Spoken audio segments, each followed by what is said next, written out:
Mais le corps n'est pas à la même vitesse que l'esprit. Putain, est-ce que c'est la fin de la catégorie féminine? Bah attends, je pense qu'il y a des hommes qui peuvent être enceintes.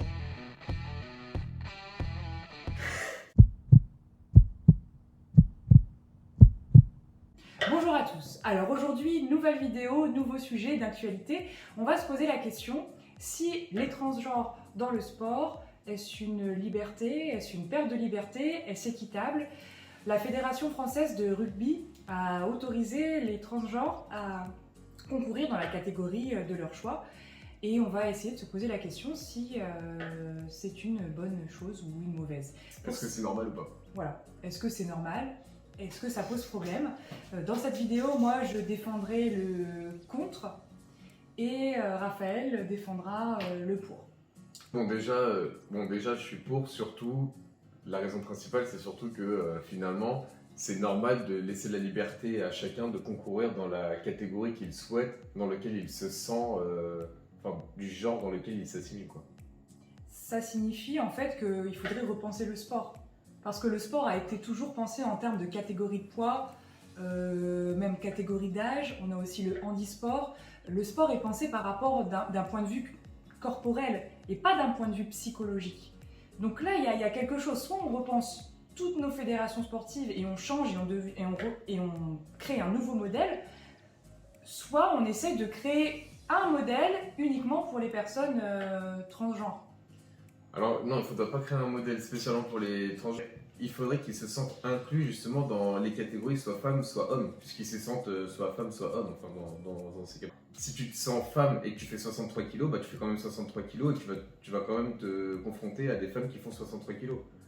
Non, mais quand je parlais des catégories, c'était pour montrer qu'en fait, le sport et l'équité, elles s'étaient basées toujours sur la composition corporelle des personnes. Si on continue dans cette lancée, eh bien, il faudrait qu'on garde ce même schéma, c'est-à-dire que prendre en considération qu'un homme qui est devenu une femme a quand même gardé une partie corporelle hormonale de ses attributs d'homme et donc n'est pas forcément légitime de concourir auprès de femmes qui, elles, n'ont jamais eu d'attributs masculins et qui seraient justement en déficit de capacité physique. Les gens qui s'identifient comme femmes, bah, ils ont des traitements hormonaux si jamais biologiquement, en tout cas, ils n'ont pas été femmes, quoi. S'ils ne sont pas nés femmes. Donc finalement, ils rejoignent un peu tous les attributs physiques masculins leur sont un peu retirés, quoi, si je puis dire. Justement, ce qui me fait un peu te contredire, c'est que pourquoi ce problème il se pose simplement quand c'est des hommes qui font une transition en femme? Parce qu'il ne se pose pas le problème dans l'autre sens. Donc des femmes qui deviennent hommes, qui vont concourir chez les hommes, et en fait là ça fait beaucoup moins de bruit. Pourquoi? Je te laisse le dire.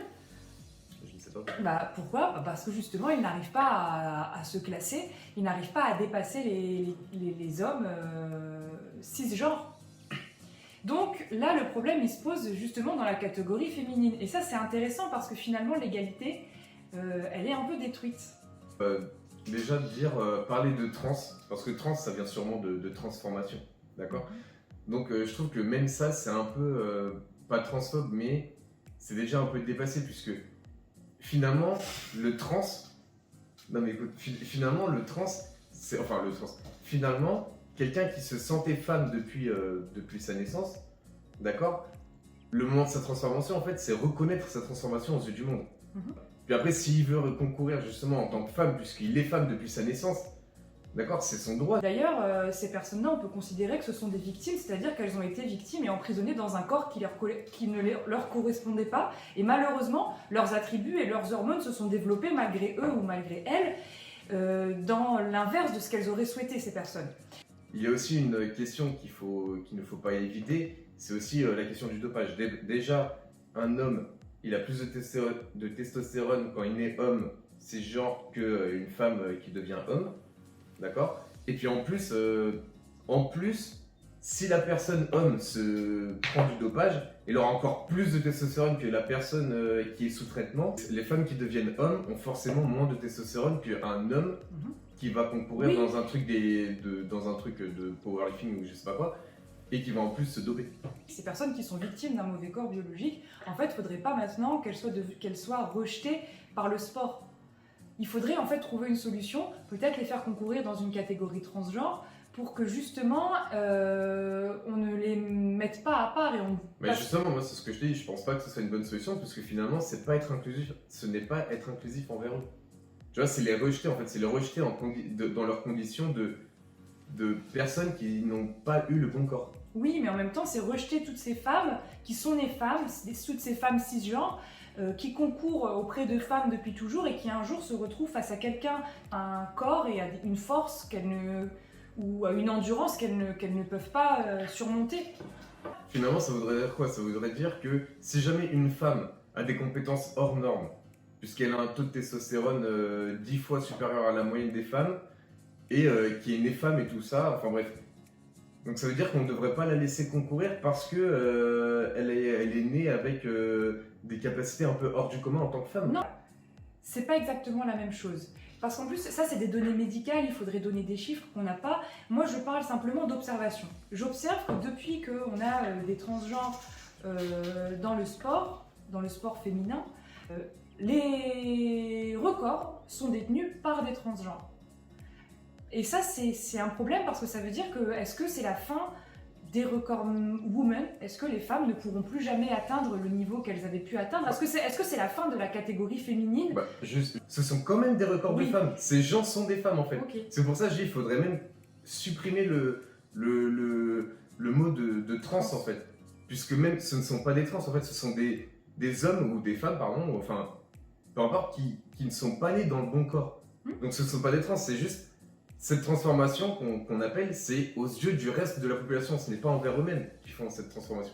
C'est en tant que femme qu'ils battent le record. Donc c'est quand même un record féminin.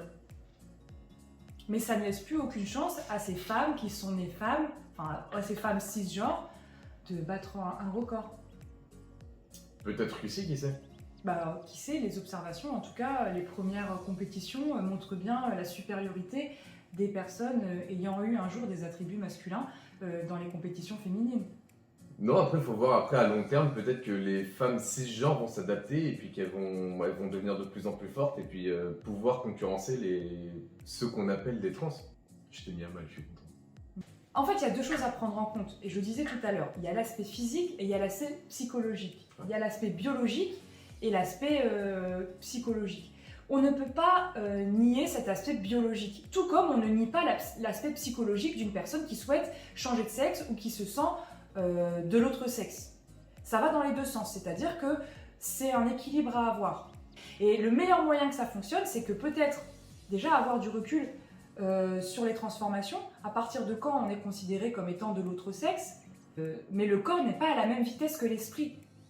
Et le corps doit s'adapter et ça prend du temps et les changements prennent du temps. Donc il faudrait voir à quel moment on peut considérer qu'une transition est terminée et à quel moment une personne peut concourir légitimement. C'est une question de légitimité. C'est pas une question qu'une personne ne peut pas être femme. On parle ici du corps en fait. D'accord, de mais ce qu'elle pense. la solution que tu proposes, ce serait quoi? Ce serait de faire un sondage à un enfant qui a 8 ans, 5 ans même, savoir s'il se sent homme ou femme et puis après l'élever de telle sorte. Non. À 5 ans, il peut pas Non, savoir. pas du tout. Ce serait justement de créer des compétitions qui seraient réservées à ces personnes en transition. Le record des hommes, le record des personnes transgenres et le record des femmes. Et c'est la meilleure équité en fait. Je pense que c'est le meilleur moyen pour que tout le monde y trouve son compte. Et peut-être qu'à l'avenir, avec les progrès scientifiques, on trouvera un moyen de tout allier, de faire peut-être même juste une seule catégorie. Mais pour le moment, en fait, on n'en est pas capable. Moi, je suis pas d'accord avec toi. La meilleure solution, c'est pas forcément d'avoir 3 catégories, femmes, hommes et trans. Tu vois, finalement, comme j'ai dit tout à l'heure, je me répète, hein, parce que tu as répété la même chose. Tu vois, c'est finalement les mettre de côté et puis ne pas les inclure finalement dans les compétitions et puis les remettre dans leurs conditions de personnes qui sont nées dans un mauvais corps. Mais ce serait pas les remettre dans leurs conditions, il s'agit juste des compétitions sportives. Le reste de leur vie, ces personnes-là, elles la vivent comme elles l'entendent, dans le genre qu'elles ont choisi. Oui, mais si sa vie, c'est c'est le sport. Sa vie, pardon, c'est sa profession, c'est un sport. Je sais pas si elles partent vraiment avec un déficit biologique, parce que est-ce que les hommes sont vraiment meilleurs que les femmes dans tous les sports? Bah, dans beaucoup en tout cas. Je sais pas. Dans beaucoup. Hein. Je vois pas un sport dans lequel les femmes sont meilleures. Bah, il y en a, forcément. Par exemple, les femmes, elles ont sûrement plus d'endurance que les hommes. Mais à notre échelle, il y a des observations. Encore une fois, je me base sur des observations. C'est D'accord, pas mais les observations, c'est quoi? C'est, tu veux prendre le fameux exemple de... Non, je vais prendre un autre exemple. Je vais prendre un exemple. Toi et moi, si on va à la salle de sport demain, Oui. moi je m'entraîne tous les jours à faire un exercice en force. Toi, tu le fais jamais cet exercice. Tu t'entraînes jamais dessus. Et bah tu vas arriver, tu mettras plus lourd que moi. Mais on n'est pas traité. Moi, je suis pas traité, toi non plus. Et moi, je me sens homme cisgenre, toi, tu te sens femme cisgenre. Oui, mais ça montre bien quand. Ah oui, tu veux dire que ça c'est qu'après traitement. Mais parce que tu Oui, me dis, voilà, est-ce que les hommes sont plus forts que les et femmes en plus, là, tu prends un cas particulier, justement, comme je t'ai dit, le fait de pousser, finalement, juste du poids, lever du poids. Tu vois, qui me dit que, tu vois, sur une poutre, à tenir l'équilibre, à entraînement égal, tu serais pas meilleur que moi. Non, mais tu serais pareil. Moi, je pense pas que c'est terrible ce que je dis, mais enfin, c'est pas terrible, moi, c'est ce que je pense. Je pense pas qu'une femme puisse surpasser un homme dans un domaine sportif. Parce que le corps de l'homme, avec la testostérone, réagit beaucoup mieux à l'effort que le corps d'une femme. Ils sont pas conçus pour la même chose. Alors oui, on me dira oui, mais c'est comment tu te sens. Non, le corps n'est pas conçu pour la même chose. C'est aussi pour ça qu'un homme ne peut pas porter un enfant et qu'une femme en est capable. Voilà, on est plus résistante à la douleur. Non, moi, je pense qu'il y a des hommes qui peuvent être enceints.